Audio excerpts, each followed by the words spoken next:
ठाण्याच्या महापौरपदी शिवसेना शिंदे गटाच्या शर्मिला पिंपळकर गायकवाड यांची नियुक्ती।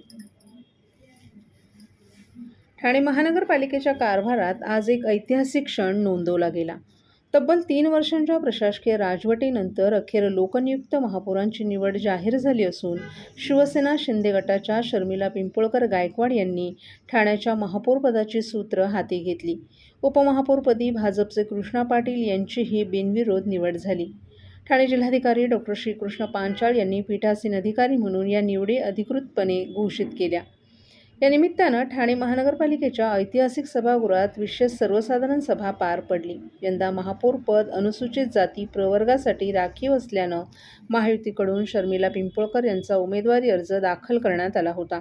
त्यांच्या विरोधात कोणताही अर्ज दाखल न झाल्यानं तसंच सभागृहात कोणतीही हरकत नोंदवली न गेल्यानं त्यांची निवड बिनविरोध झाल्याची घोषणा करण्यात आली। याच प्रक्रियेत उपमहापौरपदी कृष्णा पाटील यांचीही एकमतानं निवड झाली आहे।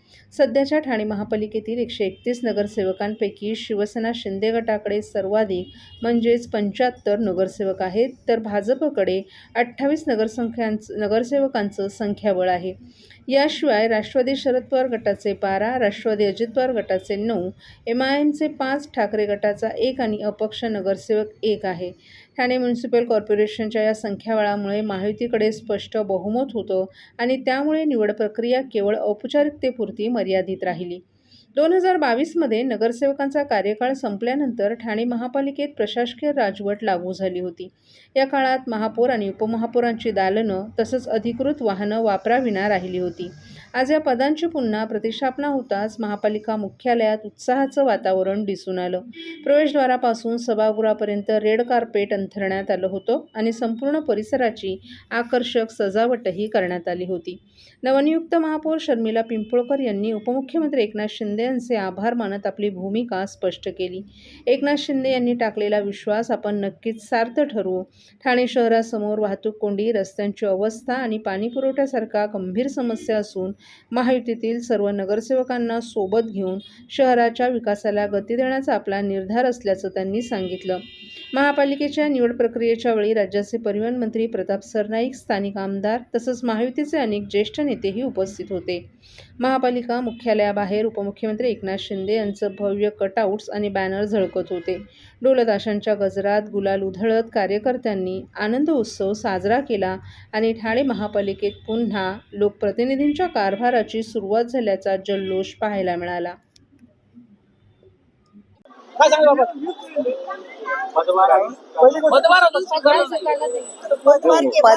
पदभार अजून स्वीकारलेला नसला तरी सुद्धा चांगली कामं करण्याचं खरं तर काम आपण साहेबांच्या मार्गदर्शनाखाली आणि आपले सगळे नेते मंडळी यांच्या मार्गदर्शनाखाली करू।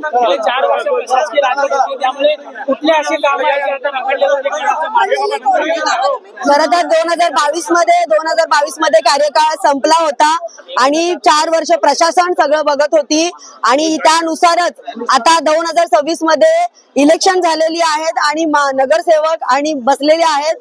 महासभा जेव्हा होतील तेव्हा नक्कीच सगळ्या नगरसेवकांचा समस्या आणि ठाणे शहराचा विकास आणि ठाणे शहरातल्या लोकांच्या समस्या बघूनच विकास कामं केली जातील।